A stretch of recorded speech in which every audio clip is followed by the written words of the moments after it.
This episode of Bullet Heaven HD was made possible by Dejica.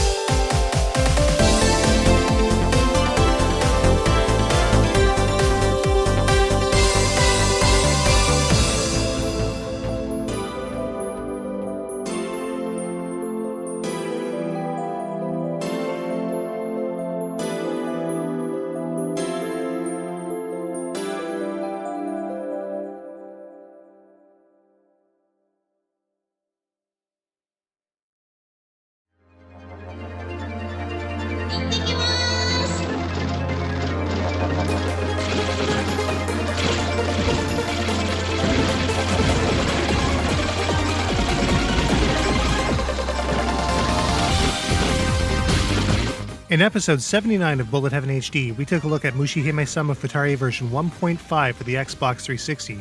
Notable for being a region-free bullet hell shooter at a time when very few of those types of games were being released in the West, we loved its sense of style, presentation, and great control, which contributed to a decent game for Denmaku novices to really test themselves. The original Mushihimesama was released in arcades all the way back in 2004. It would later see release to the PlayStation 2 in 2005, iOS in 2011, and an HD format, but region-locked, on the Xbox 360 in 2012.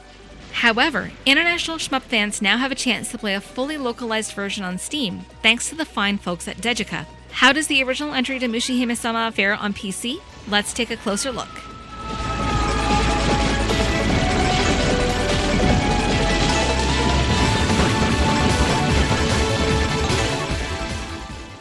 Like many of Cave's games, there are multiple game types in Mushihimesama which all control very similarly to each other. Typical 8-way movement will get Reiko around the screen with the kind of sharp precision controls you'd want out of a bullet hell style game. As is usually the case, a small orb shows Reiko's comparatively tiny hitbox when bullets start to crowd in. Rapid and concentrated fire controls are also here too, in typical Cave fashion. As always, concentrated fire slows Reiko down, which is useful for weaving through dense bullet swarms. Many of the game modes you'll find here have only minor tweaks that change the game in only subtle ways outside of scoring, which we'll take a look at soon. Mushihimesama is a very difficult game in a lot of ways, especially if a player isn't used to the kind of mechanics and conventions that exist for Denmaku-style games as a whole. To this end, Novice Mode does an awesome job of getting players acclimated to the controls and features of the main game while keeping the bullet count down a bit. On the outset of the game, players choose the bullet style that will suit them best. With 3 different types of fire, there's a decent amount of choice to how you'll deal with your admittedly difficult opposition. All game modes support 2-player co-op except for a range mode, and are otherwise all more or less the same throughout all of the different game types available here, though the player's attack power on the outset changes from mode to mode. Like many of the additional modes you'll find in Mushihimesama's overall package, players can reveal power-ups by defeating specific enemies. Progressive gun power-ups will make Reiko's shots more and more powerful as more are collected. Additional Kanero bits that add to the firepower can also be collected, and will often have different behaviors as well, such as trace and formation. The more you collect, the better your concentrated fire will be. Players can also collect additional bombs which will clear the screen of bullets in a pinch. Players can also wait for the opt-in and upgrade power-ups to change over time. The original version 1 mode is where intermediate players will be spending a lot of their time. With a higher bullet count, there's a lot more challenge to this version than novice mode, but it remains entirely manageable, especially on default. Granted, if it's more bullets you want, Maniac and Ultra modes exist for players with more masochistic tendencies. Yet somehow it remains very manageable despite the huge spike in bullets fired. Players also start with a stock of 3 bombs for defense, though they have to be used manually. Of course, Mushihimesama is infamous for having one of the most difficult bosses ever, so working your way towards the madness is obviously something that could take time. A range mode bumps up the difficulty for advanced players. It ratchets up the bullet count and makes for a very entertaining gameplay experience with a maximum-only weapon system, rebalanced gameplay, and remixed score mechanics. There is no choice of difficulty either. The main game is all there is, with normal, Maniac, and Ultra modes being removed entirely, though the bullet density seems to resemble Maniac from the original mode. There is also an auto-bomber defense available in the remix mode as well, though all of the bombs in the stock will be forfeited if an auto-bomb is triggered. If Reiko gets hit again, she'll lose a life. The downloadable 1.5 version, also commonly known as the Matsuri version, is actually a port of a very rare arcade board that very few people have even played.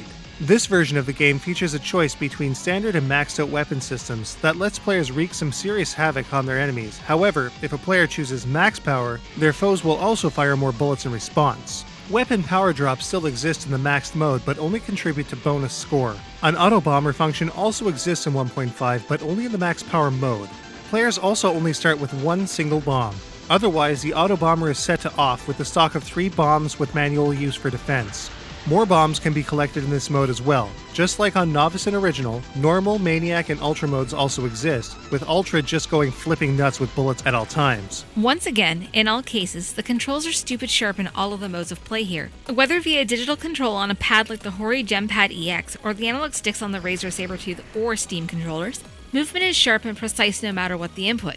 The Steam controller in specific offers startlingly great control via analog, which may sound sacrilegious to some, yet these results speak for themselves.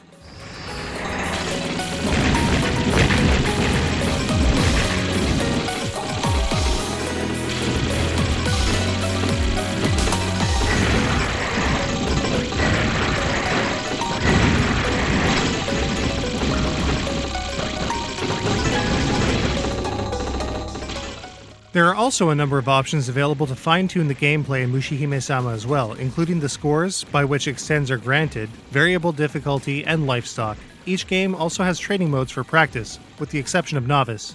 Replay data and a score attack mode, which allows players to compete for high scores on a worldwide leaderboard. Sweet. There are a couple of interesting potential sticking points though. For one, the game only runs at about 56 frames per second, and there is an awful lot of slowdown in a lot of places. But this is likely intentional, since our frames per second counter stayed at 56 even when the game dropped to what looked like 10 or 20 FPS. This means that the slowdown in the game is actually meant to be there, likely to mimic the actual arcade board's performance. It's definitely helpful in a lot of dense spots, but an option to smooth it all out would have been nice. Regardless, Mushihimesama sure is a great game to play, with all of the tension and godly moments that only come from the best bullet hell shooters. While not as refined as Mushihimesama Futari, it's still just about as much fun to play, and for each mode of play, there's also different hooks to the scoring.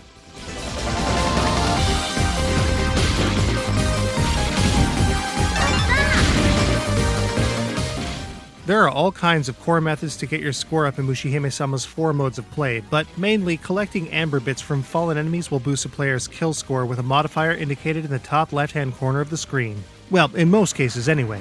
In most cases as well, large bonuses will be awarded in relation to how much you hit the bosses, with the exception of Original in version 1.5. In Novice and version 1 while playing in Original mode, chaining as many amber pickups as possible while continuing to kill enemy patterns will get the score up nice and quickly. The more amber amassed without dying, the higher each pickup is worth when collected. In addition to kills supplying amber pickups, bullet cancels from defeating large enemies will also convert the shots being nullified into amber as well, sometimes hundreds at a time. Things change a bit in Maniac and Ultra though. As amber is collected, a counter appears in the top left-hand corner of the screen. This will count down quickly if amber isn't collected. This modifier applies to all enemy kills as long as it is there. With the possibility of 1000 bullet cancels supplementing this counter, huge bonuses can be had in later stages. Bombs also reduce the amber count dramatically. Things are a bit different in a range, where players start with a plus 300,000 bonus on every kill, which cycles down over a period of time. Killing enemies as fast as possible makes for the biggest score payout, which end up making the score approach Giga Wing levels of length. Well, okay, nothing approaches Giga Wing levels of score length, but you get what we mean here. Amber pickups apply directly to the score here, with some enemy bullet patterns being on the dumb side of ridiculous in number. These bonuses can get to be uber huge.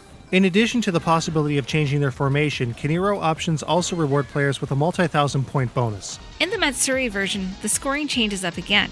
In Original, each amber pickup is worth a specific amount, according to their size. Small pickups are worth 500 points each, while larger ones can get to be 2,000 points. In Maniac and Ultra though, subsequent amber pickups will increase their individual value dramatically. In addition, enemy kills are supplemented by an amber-driven counter in the top left-hand corner of the screen, which also falls when death occurs or bombs are used.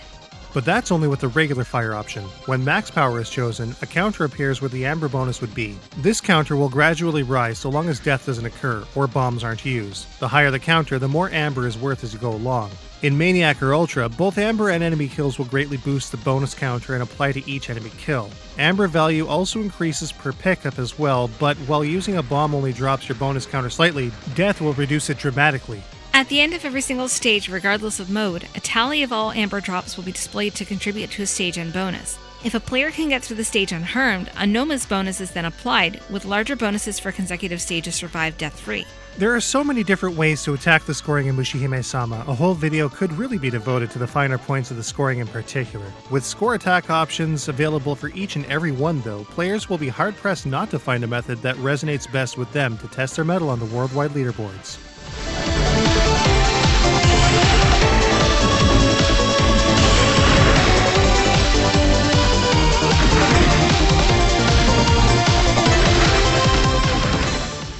In Mushihimesama, a mysterious sickness is spreading through the forest. With the help of her trusty horned beetle Kiniro, the young titular bug princess sets off to see what could be behind this plague, which is making the insect life in her forest dangerously aggressive. Mushihimesama is one of those games that features details on a pretty grand scale.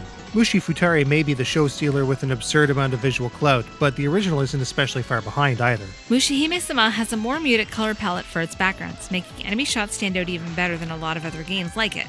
Don't think that the relative lack of color in its stages means there isn't a lot of detail. Far from it. Enemies also have some pretty awesome design elements to them.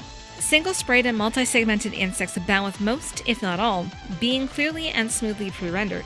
Some enemies also have crazy effects animated into them for even greater effect.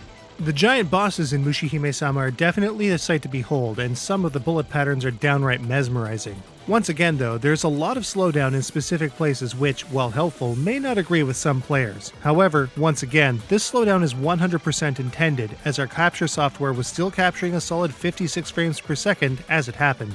Players can also choose between smooth visuals or the chunkiness of unfiltered, and fully customizable scaling allows players with bigger screens and Tate setups to adjust the playfield to any size, despite the resolution being locked to 720p. As much as we love the chunk, in this case at least, smooth works best. As good as the visuals are, the sound is kind of a mixed bag. All of the sound effects sound appropriate, with shots, explosions, cries, roars, and splats all sounding good. All kinds of great effects are used constantly, and none really come off as annoying. The music is also totally brilliant stuff, making for a great OST no matter what mode is being played. Version 1.5, for example, is remixed into a style that sounds right at home with Dodonpachi. It's really too bad then that the sound quality itself is a little bit butts. With the exception of Arrange mode, which in our opinion has kind of the weakest arrangements, all of the other modes have very low bitrate sound files, especially in the case of version 1.5. Spruced up audio would have been fantastic to really bring out the audio quality in the other superior BGMs and arrangements. The washed out nature of the sound can make for a nasty migraine if you're using sound monitor headsets as well, so keep the volume down.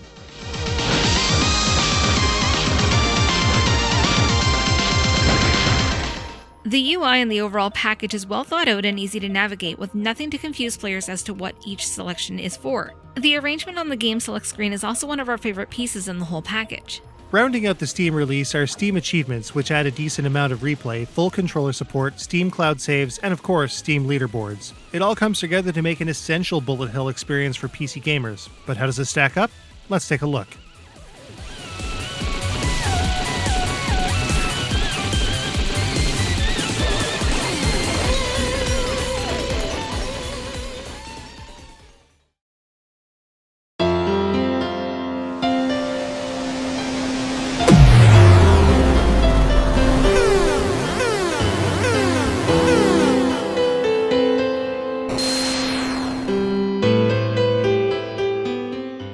With some of the sharpest control around, even with an analog stick, Mushihimesama's control is simply amazing. Any controller at all will have you playing like a pro in no time.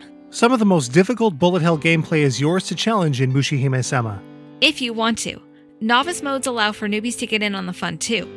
There are so many modes available to play even without the DLC version 1.5 that bullet hell fans are sure to get solid weeks of gameplay out of Mushihimesama.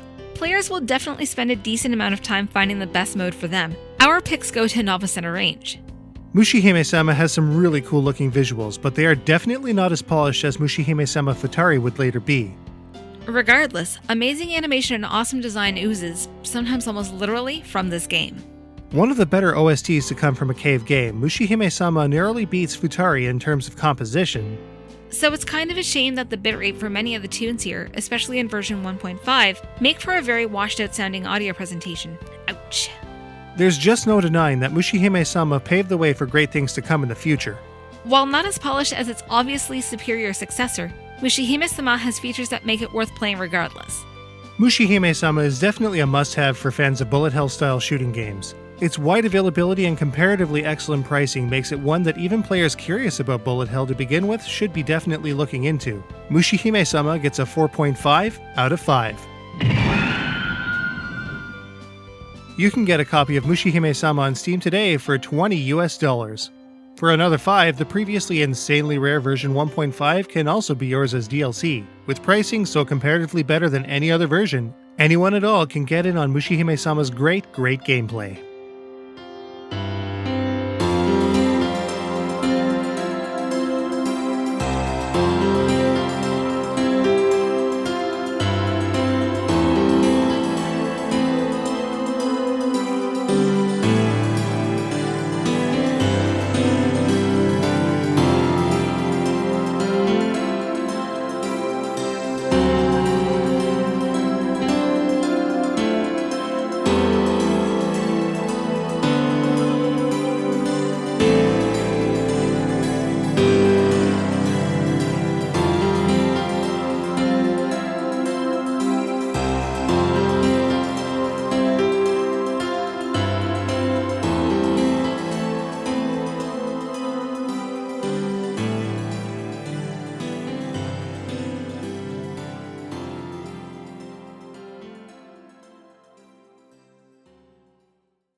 We need materials to repair the Axelios.